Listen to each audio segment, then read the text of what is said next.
I figured it out. I had my microphone turned off there for a second.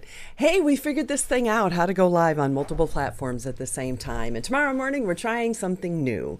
So, pretty excited about that as well. So, good morning. How is everybody this morning, this glorious Monday morning? I have my tea. I'm all set and ready to go. So, who do we have on Facebook and who do we have on YouTube? And how is everybody feeling? Hey, woohoo, Cindy Lou.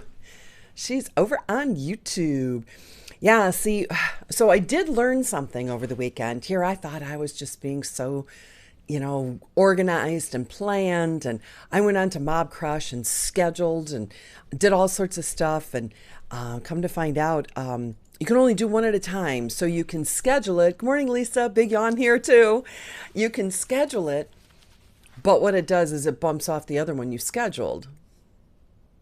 So there's not really scheduling. So, yeah. Good morning, Bradley. How are you this morning?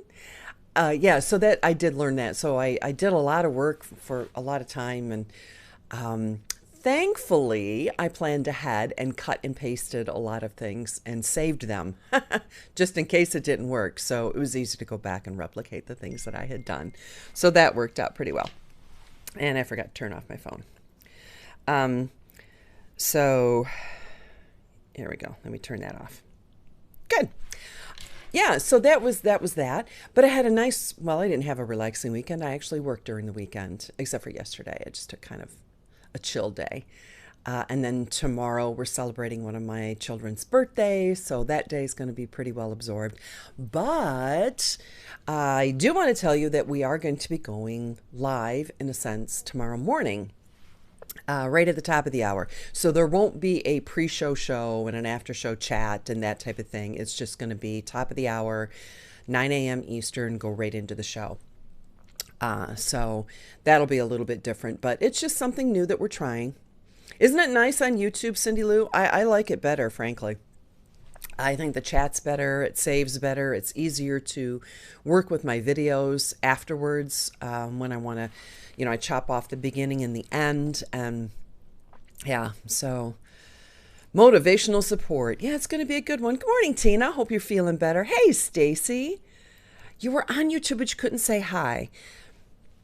A couple of people have had that problem. I don't know if you have to activate something or if you ever posted anything on your particular YouTube channel, Stacy, or were you just there? You're transitioning to Cindy Lou. Cindy Lou's transitioning over to YouTube as well. But the one thing nice about OneStream Live is that I'll be able to go on Periscope, Instagram, technically Twitter, I think. But all the different platforms, and they're working on an ability to be able to incorporate chat in that as well. So until they do that, I'm just going to have to bounce back and forth between all the tabs on my computer. Thankfully, I have multiple screens here, and I can get everybody all laid out and do it that way. Yeah. Hey, good morning, Beth. Oh my gosh, I was thinking about you so much over the weekend. I don't know why. I hope everything's okay. Anytime somebody pops into my head so much, like on a consistent basis like that, I just pray for them because I think, must be thinking about them for a reason. So, how bizarre, Stacy. You had a channel and managed two others. No comments enabled. Yeah, because Cindy Lou is commenting. Yeah, I do. I could actually, if I had a little bit more room, I'd add a third screen in here, Cindy Lou. Yeah, it would make my day. It really, really would. But, so wait a minute, let me just check, make sure that's okay. It's from a friend of mine. Okay. But yeah, so we'll be going live 5 days this week. So very, very excited about that. Remember when I used to go live 5 days a week a couple of years ago? That's a lot of work. That is a lot of work. So this week I have actually 5 shows, and tomorrow's show is going to be why a capsule wardrobe will change your life for the better. And I go through just 10 things about capsule wardrobes that clients have told me, and I've seen other people say online, and that type of thing, and of how a capsule wardrobe has really reduced their stress, and just all sorts of things. And when I started collating them all together, I went, I, I'm so used to kind of saying the same things because that's what matters to me. But when I started looking at what other people were saying, it was pretty cool. So anyway, that's tomorrow's show. Wait a minute, let me take a look at this. Oh well, hair number 57 is out of place, but that's what Dennis used to always tell me. How can you know? 99% of your biz on a 13-inch laptop. Cindy Lou, we need to get you I have a desktop and I have a laptop in the other room, but I have a desktop here. Fiona couldn't comment on her iPad, so I had to switch over to her phone. Okay, but you're on Facebook. But you couldn't, could you not, Fiona, could you not get this one to work? YouTube? Yeah, it's funny because some people just won't go to Facebook and they just rather hang on YouTube. And then some people try to go on YouTube and they just can't get, like Stacey and Fiona, can't get the comments to work. Where's Colette this morning? I don't see her. She's always on YouTube.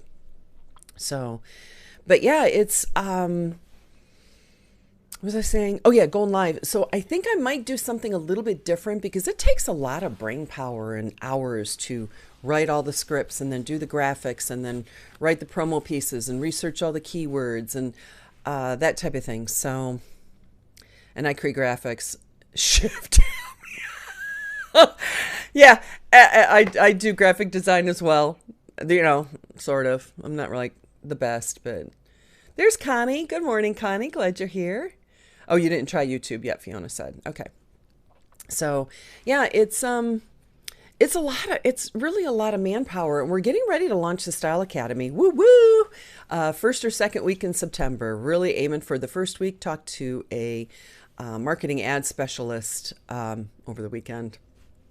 Try not to work on weekends, but when you work for yourself, what's the saying? You rather work 80 hours for yourself than 40 hours for somebody else. Anyway, she was saying that it may not be strategically first week because of Labor Day and all that kind of stuff. May not be the best week. So we may have to bump it up a bit. I can change between programs faster than a speeding bullet, says Cindy Lou. Hey, happy Monday, Ruth. Good to see you. I love having people on my Classic Confidence. If you're not a Classic Confidant, get on over there, 214-214-4995. Text me, and then you just have to enter, your information, and that puts you in my phone book on my phone. And then I send you my phone book information so you can put me on your phone so you know who the texts are coming from. So I end up having some really nice one-on-one conversations with my confidants that I don't have other places. So yeah, make sure you get on over there and become a Classic Confidant. Why is this not paging down? There we go. Oh, Fiona says, I can post here. I can post here. Well, today we're going to talk about motivation. And when I read this information, I was blown away. They say it's super important for women. And I just, at first, I kind of didn't believe it. And then the more articles I read and the more I started researching and the more I kind of put it together with other things in my head, it really did make sense. Hey, Margot. I like it too.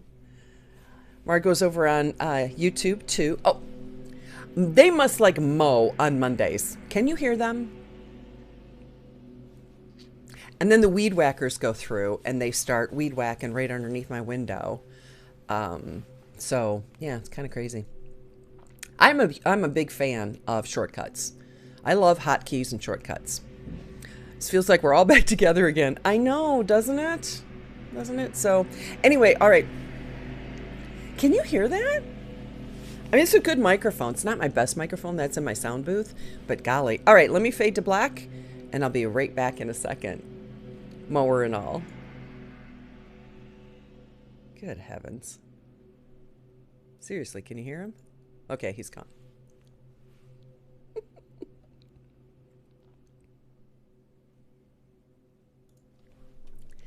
Do you feel like you have to have a drill sergeant in your head in order to meet your goals and get things done? Actually, there's a better technique, and I'll be sharing it with you this morning on this edition of Coffee with Colleen.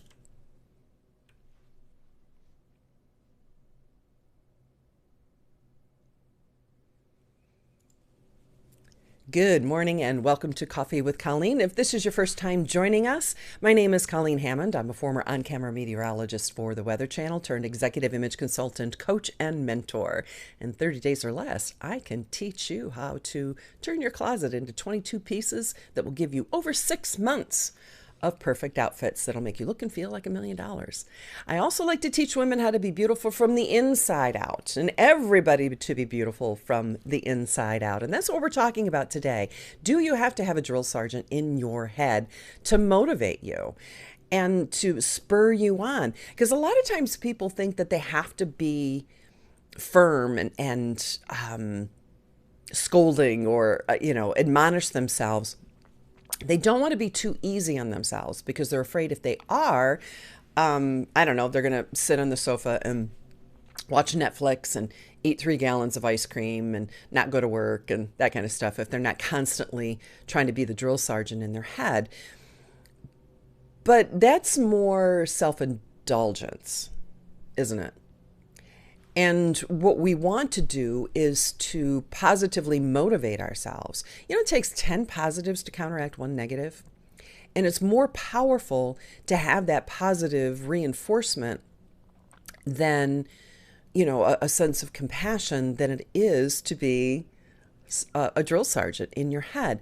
Because, so let's first of all look at self-criticism as a motivator, the drill sergeant. People who tend to have the inner critic or the drill sergeant in their head that's always admonishing them to push and strive and go and hustle and be better, they tend to be depressed. They have a more, statistically are more depressed and anxious. And that's kind of counterintuitive for a get up and go mindset, isn't it? They also have a lower confidence in their abilities, self-efficacy, because they're undermining their potential for success. So oftentimes they have a fear of failure. So they don't even try because that failure is so unacceptable to them because they know that they're going to beat themselves up. So they don't want to fail because they don't want to be beaten up by the inner mean girl or mean guy, the inner drill sergeant, the inner critic. So they have a hard time seeing themselves clearly because they don't want to see themselves clearly because they're afraid if they do, that drill sergeant, the inner mean girl, is going to attack them. Does that make sense? So they know that self-punishment is going to be there. So it's better just to deny it altogether or blame it on something else or someone else or circumstances or whatever. So they have a hard time accepting responsibility for anything that they may have, even the littlest mistakes that they may make. And that's the advantage of being able to laugh at yourself and enjoy life is sometimes it's like, oops, I made a mistake. Oops, technology. Oops. And then if you have somebody in your life that's beating you up for it, especially if it's that inner mean girl or inner critic, it makes things worse, right? So on the flip side of that, so we've kind of see that the drill sergeant isn't all that effective. But let's flip it around. Are you going to mollycoddle yourself? Right? Is being compassionate any better? So, yes, it is. Because again, there's a difference between being self-compassionate and being self-indulgent and lazy, right? So let's think about it from a parenting perspective. You a parent? If not, roll with this, okay? Let's say your child comes home. But first of all, you have to understand parenting styles have changed over the years. It used to be spare the rod, spoil the child. You had to be harsh and critical. And we've got decades of research now that say just the opposite, that being harsh and critical is not as effective as being compassionate and loving. And I think God figured that one out, right? So let's say your daughter comes home and she failed math. And it's important because she needs math because she's a science major. She's going into the STEM program, right? So she came home and she failed a test. And you said, oh, you loser.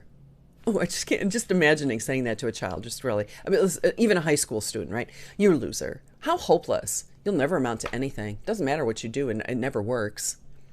Go back to episode 1 in the self-care series, and we detailed the things that you can tell when the inner critic is speaking to you because of the specific things they say, and those are some of them. So if you say that to somebody else or your child because they have one failing math grade, is that going to motivate Mary to do better on her next math test? If you're filling her brain with all this negativity, and it takes 10 positives to counteract one negative, right? Instead, she's probably going to get depressed and want to give up altogether and say, I'll never make it in college, let alone in a STEM program, right? So the more effective approach, and you probably know this as a parent, but there's decades of research behind it, is to be understanding and supportive. Oh, Mary, bless your heart. I know you're disappointed. You really studied hard for that. I saw you study, and I know you really need good math scores to get in college, but this was one test. One test, that's it. So something's not working. Maybe we need to look into getting you a tutor. Maybe we can talk to your math teacher. Do you want my help going over that problem? We can do this together. We'll figure it out. Again, you turn it into a problem-solving situation instead of, why is there a B on this report card when you've got 6 A's? Why is there a B? That's what I heard. So what you want to do is give a compassionate approach to your child so that they can pick themselves up again. They'll have those emotional resources and encouragement and affirmations from you, somebody they love and respect, to spur them on. So in the same way, now let's compare that to self-indulgence. If Mary comes home with that test and you say, don't worry about it, it's just one test score, is that going to help her? Blowing it off, is that going to help her be happy, or is it going to help her get a better grade? Is it going to help her boost her self-efficacy, her ability to think that she can do things better? If you're like, pfft. So a parent knows that you have to set healthy boundaries. You have to know when to say no. You have to be able to tell a child to eat their vegetables, right? M&Ms may be for dessert, but we have to get through this other stuff first.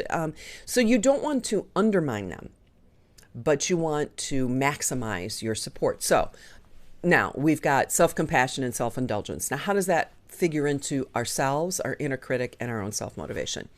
We have to look at ourselves as the same way we would as if we were speaking to a child. Compassion is the alleviation of pain and suffering, helping to alleviate pain and suffering. Isn't that how you see compassion? So when we feel compassion for ourselves, for our own pain and suffering, we want to help ourselves heal that pain. That's why I think it's helpful to give a name to your inner critic. So you can say, Karen, because Karen's a meme, right? Karen, sit down and be quiet. It is not your turn. Right?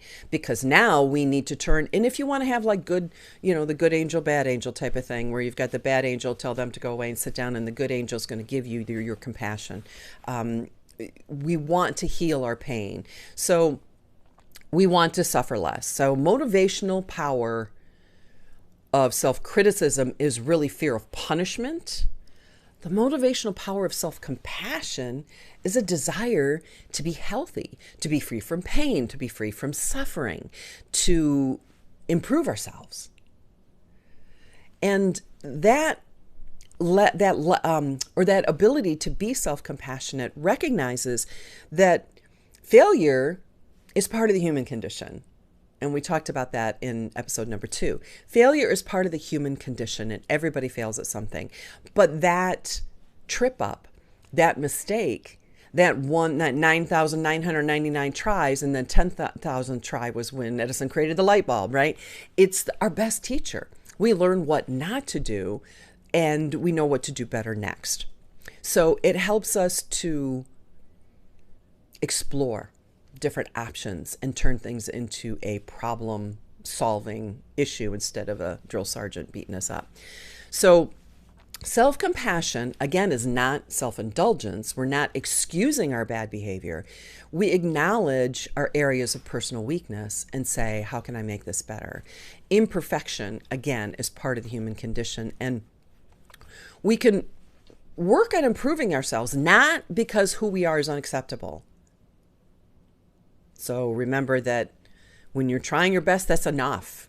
Even though other people may not recognize that in your life, and they may not recognize that you are trying hard enough or as hard as you can, and trying to make you feel like you're not enough. And again, that could be somebody outside, that could be a toxic person, that could be your inner critic. But understanding that we do have flaws and we want to be better so that we can thrive and be happy. And again, there's so much research in this area, and it keeps growing, that self-compassionate people actually end up setting higher standards and higher goals for themselves. And they aren't as upset when they don't meet their goals because they're not beating themselves up, right?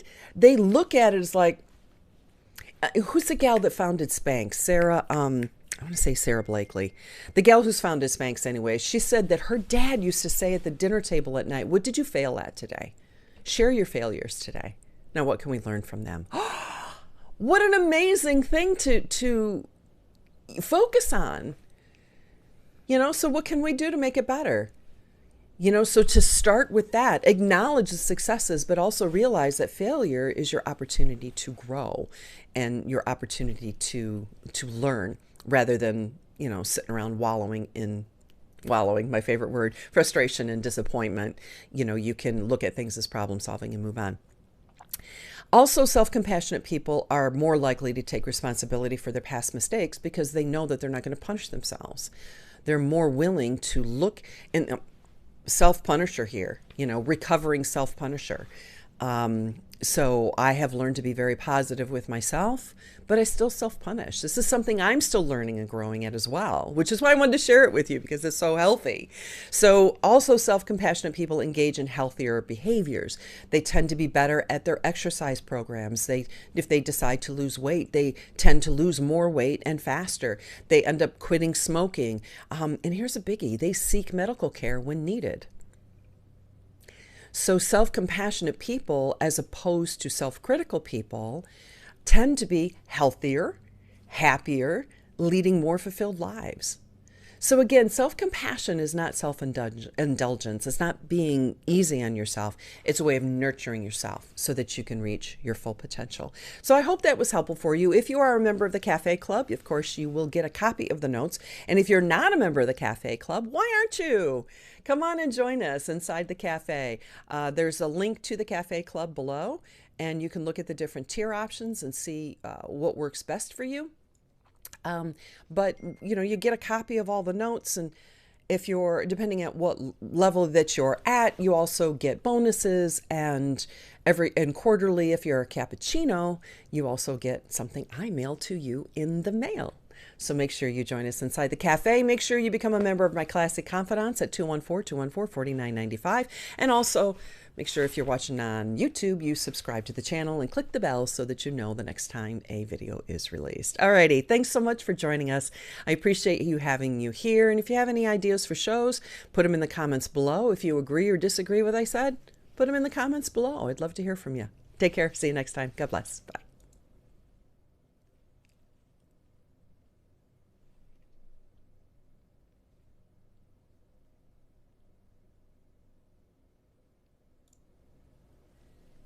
Heidi-ho. Okay. Good stuff. Good stuff. Good stuff. So much research. So much research. Let me see. Let me go back up.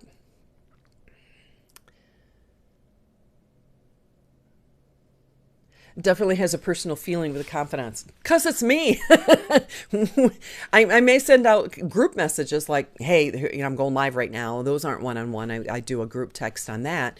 But when you reply and I reply to you, that's all one-on-one. That's me.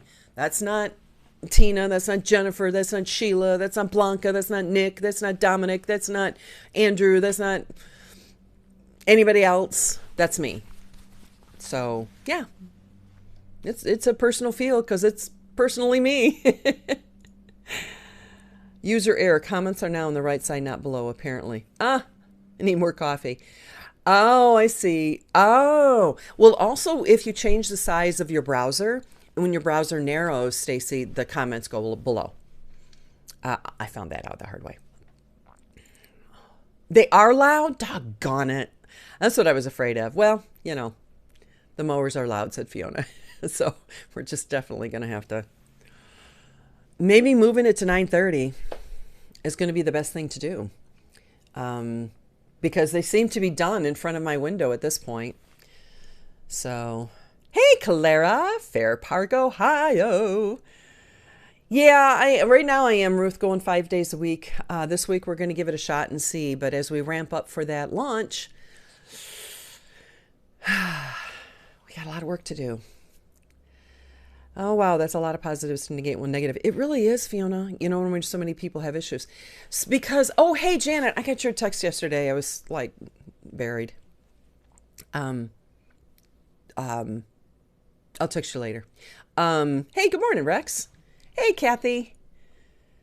I define failure as finding another interesting lesson. You are expanding, baby. I really like that, Cindy Lou. That's great. Getting rid of the inner mean girl, starting today. I hope so. I still find her sneaking into my head. She has a different name. I won't tell you what her name is in case somebody has that name. Nobody has that name here, so that works out pretty good. It wasn't an issue once you started, though. Oh, good. With the mowers, you mean, Fiona. Yeah, that's good because, yeah, they seem to be done. So, yeah, maybe if I move it to, I don't know. Maybe they'll be done by that time. It's only 8:15, 8:17 here this morning, so they start early. Of course, I'm up early. How to change my pattern so I can start adding in positives. Having a negative self-image from childhood was hard to get rid of. It really is, and it was, I don't want to say spare the rod, spoil the child, but it was a critical, harsh,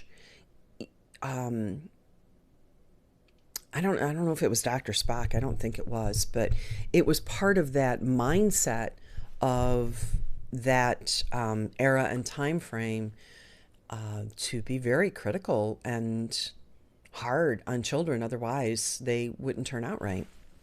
And I do remember coming home with, 6 A's and a B, and the B was all that was focused on, not all the A's. Well, what's the matter? What's with the B? Do I need to talk to your teacher? What's going on? So when you're raised that way, I was determined to not be that way with my children. But when you're raised that way, you find, how when you first have children and, you hear your mom's voice coming out of your mouth or your dad's phrases coming out of your mouth, because that's all you knew. So now, my children, especially now that I have grandchildren, my children are taking it another step further. And there's so much more research now, and there's so much more available as far as positive reinforcement and how best to nurture children and that type of thing that wasn't available when I was raising children. I leaned back and saw that one of my buttons came unbuttoned. Pardon me while I button my shirt. Thank goodness for the tight shot in the microphone. Let me just put the microphone here in case it pops out again, that button. So, yeah, so it's just learning now. Some parents have flipped the other way and given so much participation trophies. Yeah, so, okay. I wish I'd have had that. That's perfect, because that's what I'm talking about when we're talking about self-indulgence. And that's not what self-compassion is about. You're right, Fiona. Parents have flipped it the other way, and now there's like participation trophies. Everybody's a winner. No. You keep score for a reason. I'm married to an athlete, right? You keep score for a reason. There's winners and there are not winners. And yeah, you did your best and you should be acknowledged for that. But participation trophies, even children scoff at participation trophies because they want to win. That's part of our human condition. We want to strive and be better and be happy. And it's only when people have been beaten up for not winning, or were pushed to win, or or maybe they just have no desire to be better. But life is a journey, and you don't get to your destination until you die. And hopefully it's the pearly gates and you hear those beautiful words, well done, good and faithful servant. Isn't that, so you're striving to be better on a daily basis. And if you're not, then there's deeper issues that need to be worked on and discovered. Ruth says 9:30 would be great. Yeah. People from the old upbringing didn't like imperfections. It taught me never to achieve 15% of what I'm capable of. So, and for that, I'm grateful. For that, I am too, Rex. And when I started talking about these types of things, hold on one sec, I'm not recording so I can actually check and make sure that my daughters are okay. Oh, okay. Yes. They know I'm live, so if they text me while I'm live, I get concerned because last week my granddaughter Ellie, who's just 2 months old, she had this horrible reaction, and come to find out she'd been on formula for 3 days, and come to find out she's allergic to dairy and to soy. So my daughter has to give up all dairy and all soy because it gets into her breast milk. So her ear swelled up. It was like this cauliflower ear, and we were really concerned about her airways and that type of thing. It was really scary.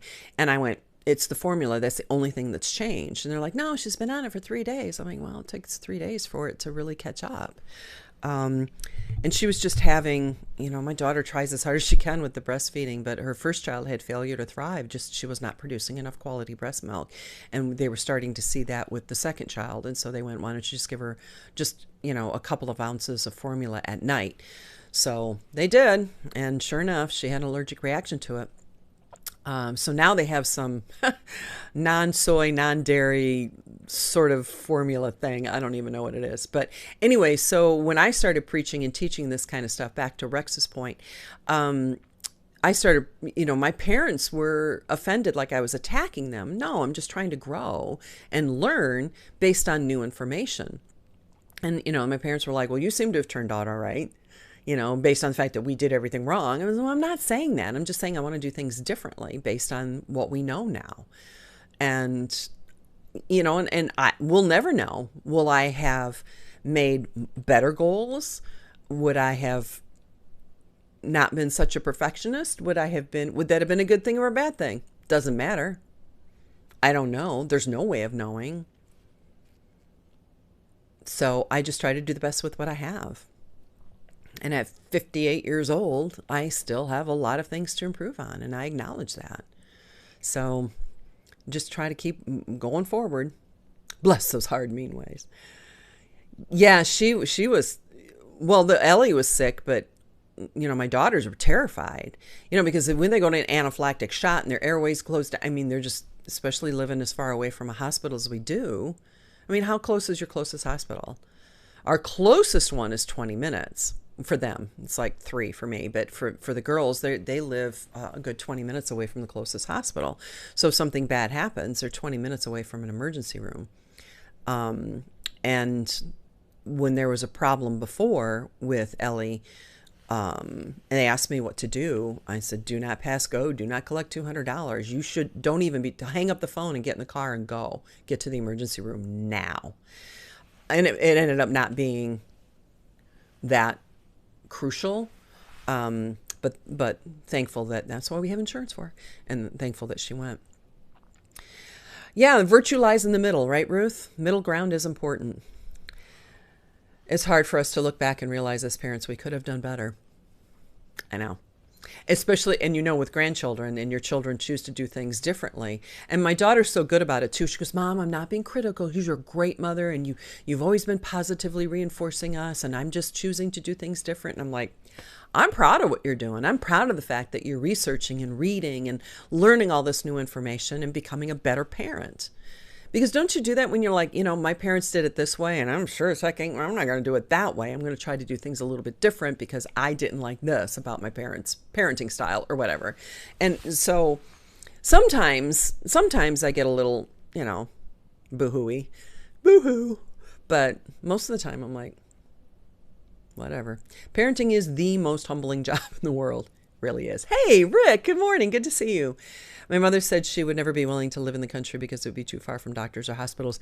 And as we get older, it does become an issue. I know with my mom being at the senior care center, it was an issue for her too that thankfully it was located very close to a couple of very good hospitals.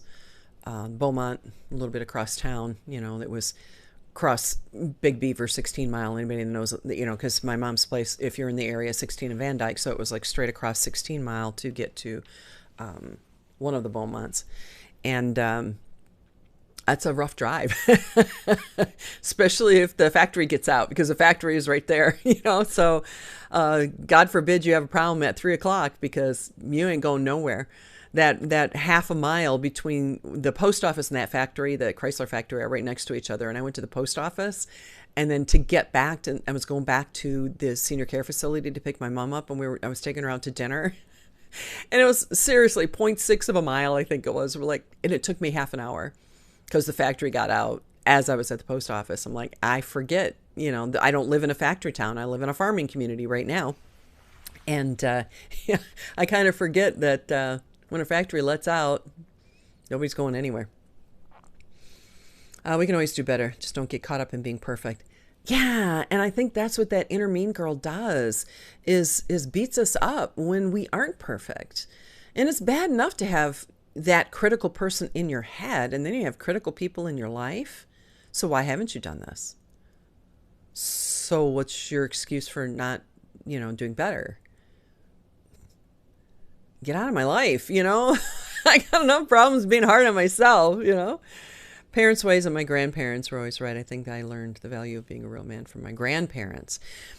I was never around my grandparents, and I feel very blessed now to be around my grandchildren. My grandparents died. I'm the youngest, and so my grandparents, both of my grandfathers died before I was born.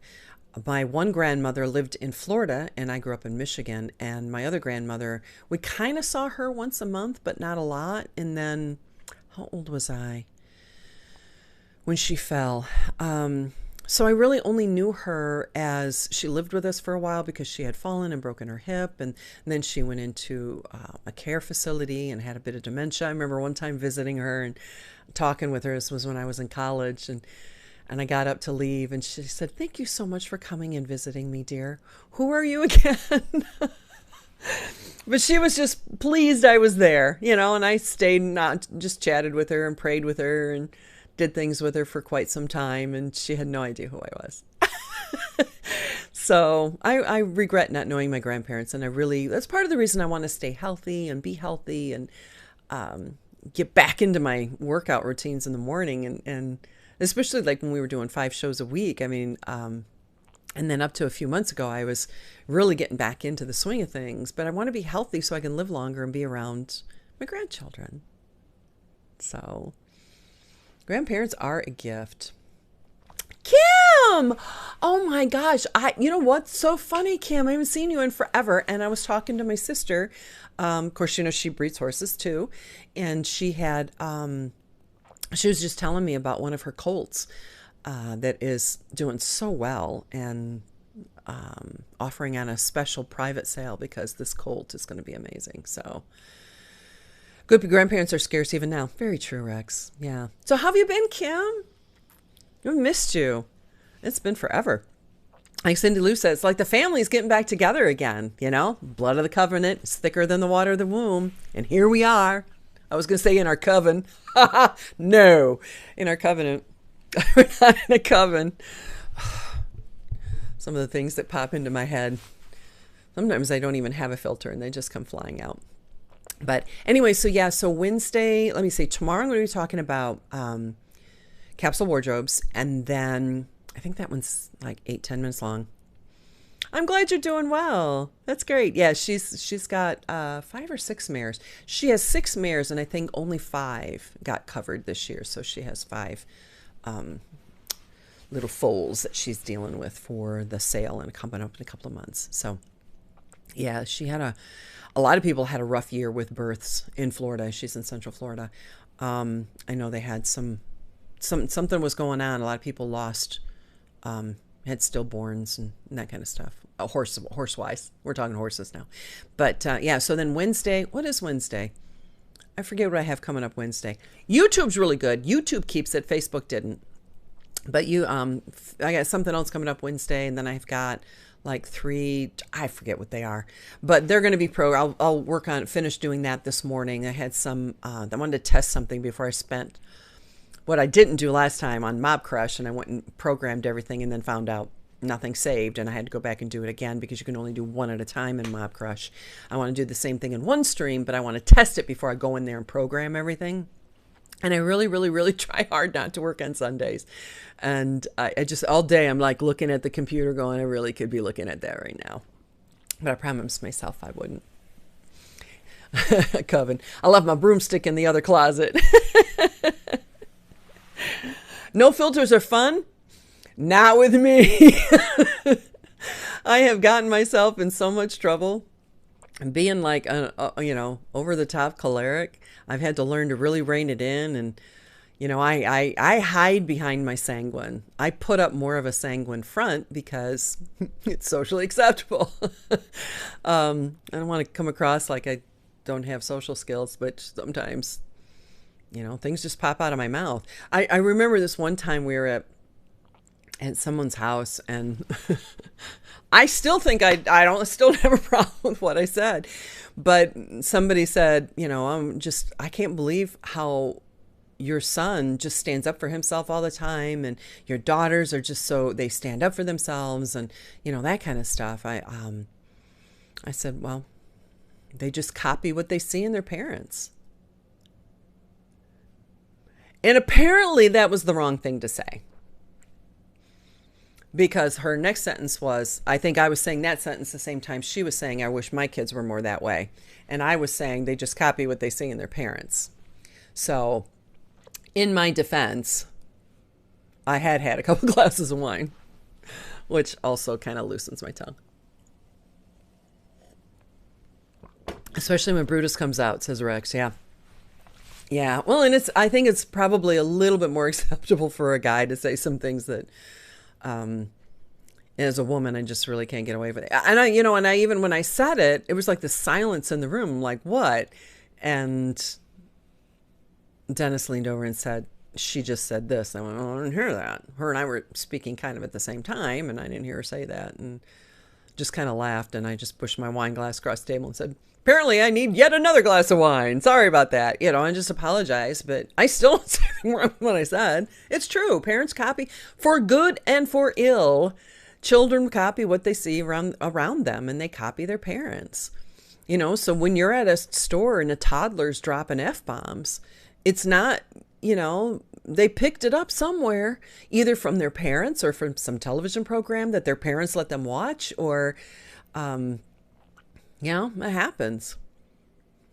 I've been known to let an F-bomb or two drop in my life. Try not to do that. But, when you have it around you a lot, and sometimes it'll seep into your language. So we all put our foot in our mouth sometimes. We're human. I try to be real, but again, we all show what we want to see. You don't see me in the morning with no makeup and cranky, and you don't see me when things are going bad and my high choleric comes out and I start barking orders, so, I try to be who I am at all times because it's just so much easier that way.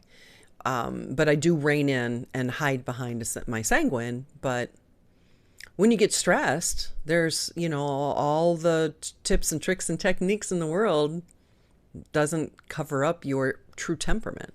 So people can be one way. And if, when an emergency situation comes around, I go into full bore choleric and I take over because I don't freeze in a crisis. So if something happens, you want me there, because I will deal with it. And then I will totally fall apart later and sob in the corner like, somebody that belongs in an insane asylum. But in this situation, I'll take care of it. Some people freeze. Some people flee. So it just depends. And so it's good and bad. Not according to others is not acceptable. You know how I operate, dear God. Yeah. Yeah. So, we do our best. At least I hope we do our best. And we strive to be our best and to do our best. And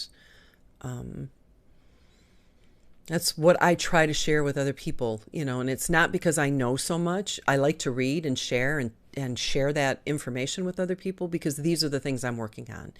And the self-compassion series came along at a very good time for me. And because I read through a lot of the information and I really, really liked it, I bought the copyright rights to the information so that I could share it with you because it was so good and it helped me so much. And I still haven't gone through all of it. I've read through a lot of it, but I haven't gone through all of it. And so the bonus exercises that come along with today's episode, I haven't done yet, but I've read through them. And I won't act them out because they're really based on a clinical setting. So the way they would do it, like in a group therapy type session, is the way that they're set up. And I won't do it that way, but the way the bonus exercise that comes with today's program for the Café Club is something that I looked through really briefly and went, I really need to look into this more. I think this is going to be really helpful. And I look forward to sharing it with my daughters. I've got a lot of information. As soon as we launch the Style Academy, I'm going to go back in and revamp the emotional intelligence course. I'm gathering a lot of information on emotional intelligence and child rearing combined with the emotional intelligence because I think it's so crucial to our culture and to child rearing, and the fact that, like Fiona mentioned earlier, we've become this indulgent society that gives all these participation trophies. I'm having problems enunciating this morning. That is not healthy and not helpful. Gosh, is that the time? It's 9:36 for you. Yeah, I'm trying to keep these short too, so I can sit here and chitty chat. So anyway, we will be going live tomorrow morning, but no pre-show and no post-show. So there's not going to be a pre-show chat, and I'm not going to do a post-show chat because I have to be very mindful of my time as we gear up for this launch. And I'm looking forward to talking to you, Janet, and I've got to talk with Michelle Bridger, who's going to be hopefully brought onto our team as our Facebook ads person. I've got a call with my marketing specialist today. Either that we might just touch base by email. So a lot going on for today and a Monday. Got our team meeting coming up later this week. My daughter's birthday's tomorrow. Well, it's not tomorrow, but we're celebrating it tomorrow. So many things going on. Participation awards, not helpful. No. And like I said earlier, even the children recognize that they're a bunch of hooey. So anyway, all right, I'm going to hop on out here in like 7 minutes. I'm going to hop on another call with hopefully Michelle for Facebook ads and talk to her real quick. We were going to meet for coffee because she lives right down the road from me, but we didn't want to wear masks. So we're just going to hop on the telephone and have a quick chat. Unless she cancels. So anyway, so that's it. So make sure same time, same place tomorrow. Look for, if you're a Classic Confidant, you'll get a text message. If you're getting messages from me inside Facebook Messenger, you'll also get a Facebook Messenger message as soon as I figure out what the links are for it. And it should be wonderful. So it's good seeing you too, Kim. So happy that you were here. If you have any prayer requests, always remember to put prayer requests below. That's something that I think that sets us a little bit apart, and I've been forgetting to do it. So make sure you give us your prayer requests so that we can pray together, because 2 prayers are better than 1. Same way 2 heads are better than 1. All righty. Take care. God bless. And we will see you tomorrow morning. Bye now.